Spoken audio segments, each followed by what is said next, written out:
అర్జెంటుగా రాష్ట్ర కాంగ్రెస్ కో ఇందిరమ్మ కావాలి. ఆడవాళ్ల మనసుల్లోంచి చెరిగిపోయిందనుకున్న కాంగ్రెస్ ముద్రను మళ్లీ ముద్రించుకోవాలంటే ఇందిరమ్మ లాంటి ఒక ఐరన్ లేడీ వాళ్లకు కావాలి. జనంలో పట్టు తప్పుతున్న పార్టీని బతికించుకోవడానికి రాజశేఖర్ రెడ్డి రోజుల నాటి మహిళా ఓటు బ్యాంకును మళ్లీ కొల్లగొట్టుకొచ్చే ఉక్కు మహిళ వాళ్లకు కావాలి. ఓటర్ల జాబితాలోని ఫీమేల్ పర్సంటేజీని పడేయడం కోసం మహిళా ముఖ్యమంత్రిని తెర మీదకి తీసుకురావడం ఒక్కటే కాంగ్రెస్ పార్టీకి శరణ్యమా? సోనియమ్మ పొలిటికల్ కిచెన్ లో వండుతున్న చిట్ట చివరి తాజా వంటకం ఇదేనా? మాకైతే ఆ వాసన వస్తోంది. మరి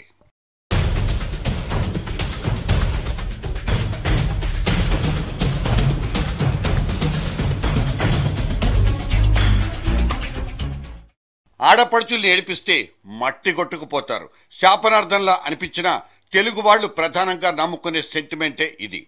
జగన్ అరెస్టుతో అతని పార్టీ ఖేల్ కూడా కథమేననుకున్న మన రూలర్స్ సడన్ గా పుట్టుకొచ్చిన కొన్ని కన్నీళ్లకు జవాబులు చెప్పుకోలేక తల్లడిల్లిపోతున్నారు.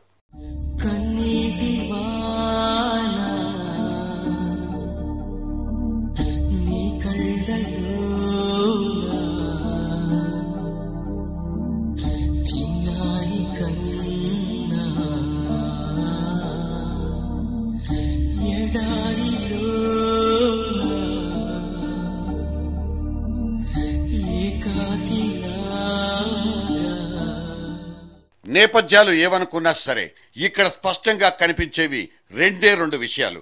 కొడుకు జైలు జీవితం, భర్త అకాల మరణం, రోడ్డు మీదకొచ్చిన ఒక రాజకీయ కుటుంబం. ఇదొక ఎవర్ గ్రీన్ సెంటిమెంట్ సీన్.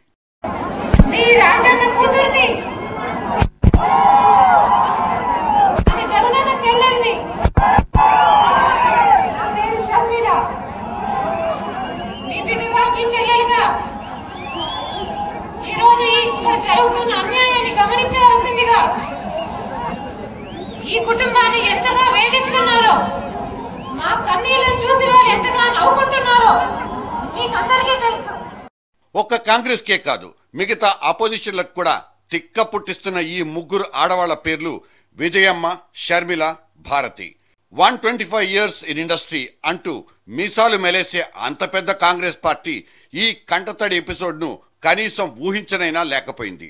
అసలే సానుభూతి అనే 4 అక్షరాల మీదే కొట్టుకొస్తున్న జగన్ పార్టీ ఇప్పుడు ఆడపడుచు అస్త్రాన్ని కూడా ప్రయోగించి పారేసి మహిళా ఓటు బ్యాంక్ అనే కీలకమైన రాజకీయ కోణాన్ని ఒక్కసారిగా కెలికేసినట్లయింది.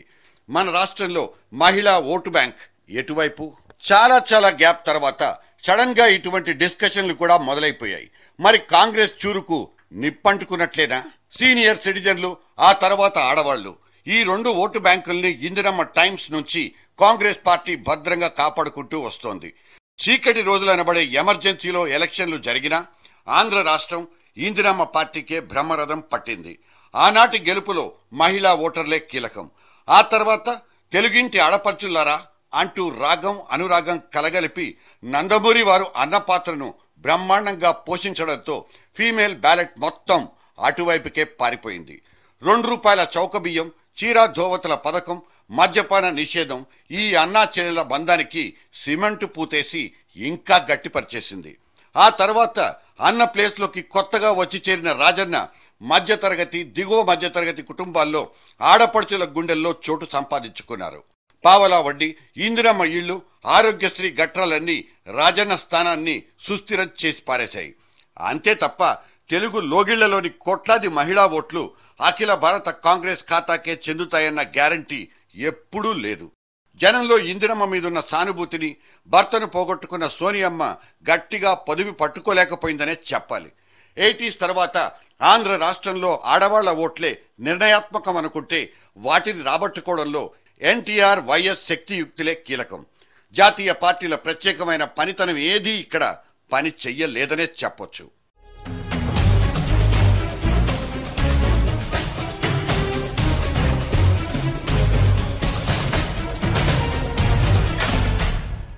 కాల్ సెంటర్లు, కార్పొరేట్ ఆఫీసులంటూ ఉద్యోగాల వెంటపడి తిరిగే ఆడవాళ్లు దేశంలో 1-2% మించరు.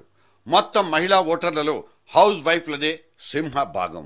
ఇంటి పట్టునే ఉండిపోయి పిల్లల బరువును, ఇల్లాలి బాధ్యతల్ని మోసే సగటు ఆడమనిషికి రాజకీయాల గురించి లోతుగా ఆలోచించే ఓపికండదు. వాళ్ళెప్పుడూ లోగుట్ల కోసం వెతుక్కోరు. పై మాటలకే కరిగిపోవడం, కన్నీళ్లు కార్చేయడమే వాళ్లకు తెలిసేది. అందుకే మహిళా ఓటర్లు పడేయడం అంటే రాజకీయ పార్టీలకు చాలా చాలా ఈజీ. అందుకే విజయమ్మకు 100కి 100 పాళ్లు అన్యాయమే జరిగిపోయిందంటూ గ్రామీణ మహిళా లోకం కమిట్ అయిపోయినట్లు కనిపిస్తుంది. ఇవాళ సడన్ గా గుండమ్మ కథ సినిమాలో ఈ ఎన్టీఆర్ పాట గుర్తుకొస్తోంది. లేచింది మహిళా లోకం, దద్దరిల్లింది పురుష ప్రపంచం. ఉప ఎన్నికల ఫలితం ముందస్తుగానే చూచాయిగా తెలిసిపోయి అరికాళ్ల నుంచి భయాలు, బెంబేళ్లు ఎగతన్నేస్తున్న, గుంపనంగా తెగ గంభీరంగా ప్రచారాలు చేసుకుంటున్న ఈ అధికార పార్టీ పురుష పుంగవులు అడపాదడపా ఆ తల్లి కూతుళ్లకు కౌంటర్లు ఇచ్చుకుంటూ ముందుకెళ్లిపోతున్నారు. అవినీతి పులికి కూడా ఎప్పుడు ఆయాసం వస్తుంది.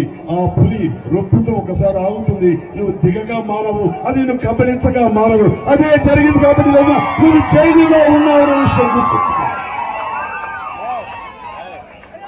ఆయన జైల్లో ఉండగానే ఒక కన్న తల్లి, ఎవరికైనా సరే కన్న తల్లి, ఆ కన్న తల్లి ఆవేదనతో ఈ రోజున బయటకు వచ్చి నా బిడ్డకి అన్యాయం జరిగింది, అప్పట్లో నా భర్తది యాక్సిడెంట్ అని ఒప్పుకున్న వాళ్ళు ఈ రోజు అది యాక్సిడెంట్ కాదు, ప్రమాదం కాదు, అది కుట్రాడు మళ్ళీ కొత్తగా టాపిక్ అది లేవనెత్తి ప్రజల్లో ఈ అనుమానం క్రియేట్ చేస్తూ ఆ తర్వాత తన కొడుకు మీద కూడా కుట్ర, ఇది అన్యాయం అయిపోయింది, మా కుటుంబం ఏం చేస్తారు, బిడ్డలు బాదుకుంటే అయ్యో నిజమేమో అనిపిస్తుంది. కానీ ఇది కేవలం జాలి గొలిపే కథనాలు చెబుతూ కథలు చెబుతూ మీ సానుభూతిని ఓట్లుగా మలుచుకునే ప్రయత్నమే తప్ప ఇది ఖచ్చితంగా కుట్రే.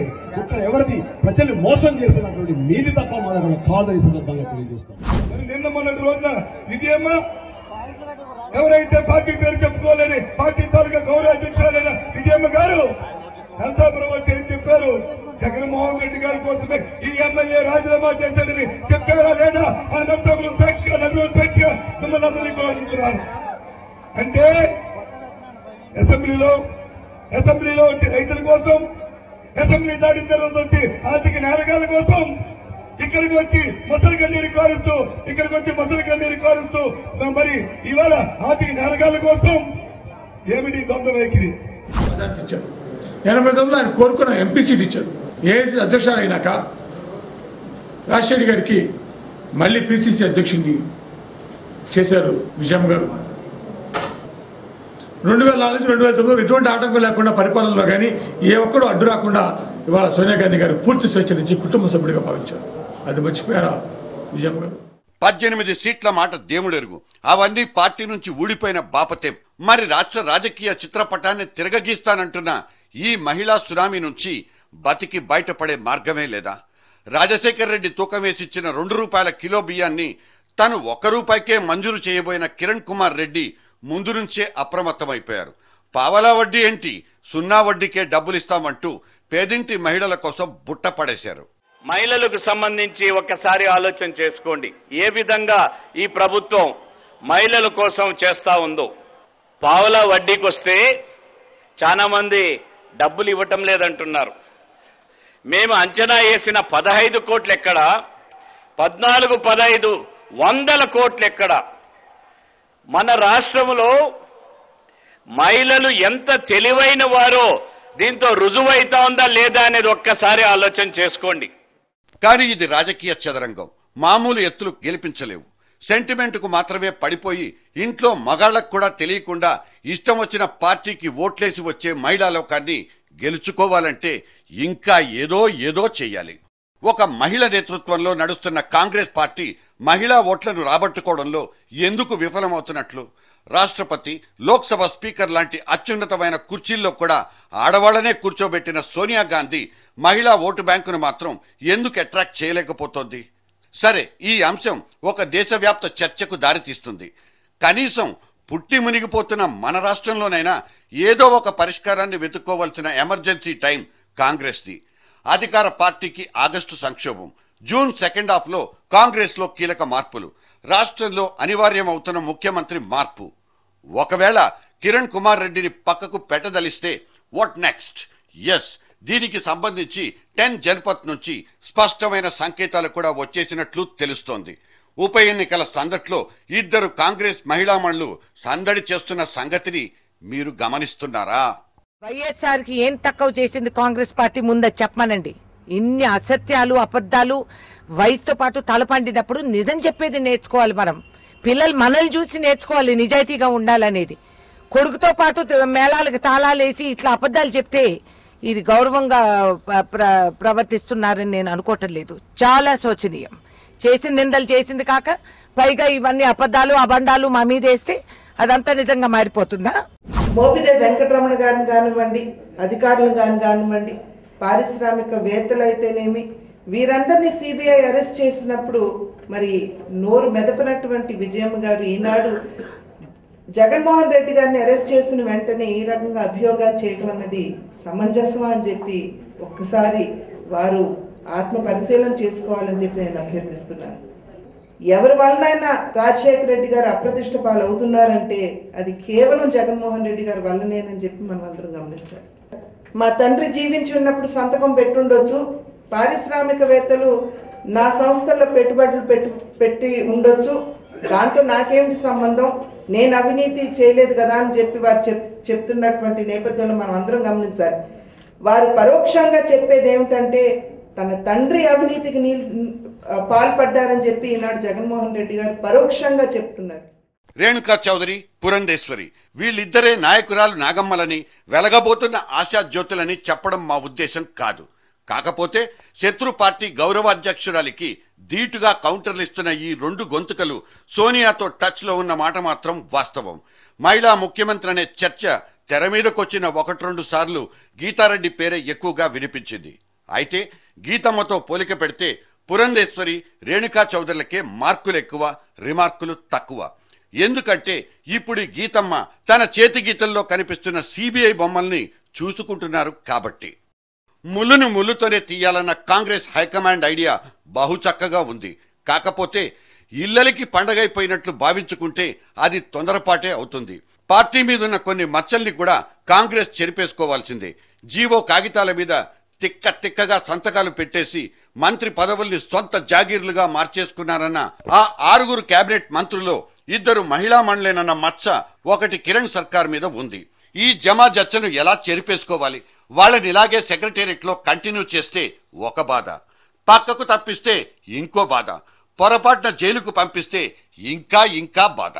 కాంగ్రెస్ పార్టీకి ఆడవాళ్ల మీద కనికరవే లేదంటూ లేడీస్ సెంటిమెంట్ తిరగబడిపోయే ప్రమాదము ఉంది.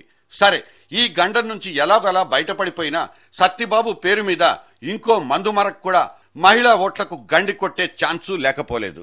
నాకు నా వాళ్లకు 30కి పైగా మద్యం షాపులున్నాయని, అక్కడితో ఆగిపోకుండా అయితే ఏంటట అంటూ ఎటకారాలాడిన ఈ బొత్సబాబు తాను లిక్కర్ మహారాజానని చెప్పకనే చెప్పుకున్నారు. స్వయానా ప్రదేశ్ కాంగ్రెస్ పార్టీ అధ్యక్షుల వారే తనకంటూ ఒక మందు సామ్రాజ్యాన్ని ఏర్పరచుకున్నారంటే అది ఖద్దరు పార్టీకి కళంకం కాదా? మందు మీద వచ్చే డబ్బులతోనే ప్రభుత్వాన్ని నడుపుతున్న దౌర్భాగ్యకరమైన నేపథ్యంలో ఏ పార్టీ అధికారంలోకి వచ్చినా మద్యపానాన్ని నిషేధించలేదు, నిషేధించబోదు కూడా. తాగి తగలేసే మగాళ్ల చేతుల్లో మగ్గిపోతున్న లక్షలాది పేదింటి మహిళల్ని ఓదార్చే హక్కును కూడా ఈ పార్టీలన్నీ కోల్పోయినట్లే లెక్క. కనీసం తాగుబోతులకు మందు పోసిచ్చే లిక్కర్ బిజినెస్ కు దూరంగా ఉండే నాయకుల్ని చూసుకునే అదృష్టమైన ఈ ఆడవాళ్లకు ఉండాలి. ఆ రకంగా సత్యబాబు కాంగ్రెస్ పార్టీ పెద్ద కుర్చీకి కరెక్టా కాదా? సరే, ఆ విషయం వాళ్ళకే వదిలేద్దాం. మొన్న తెలంగాణలో ప్రత్యేక రాష్ట్ర సెంటిమెంట్, ఇవాళ సీమాంధ్రలో ముంచుకొచ్చిన మహిళా సెంటిమెంట్.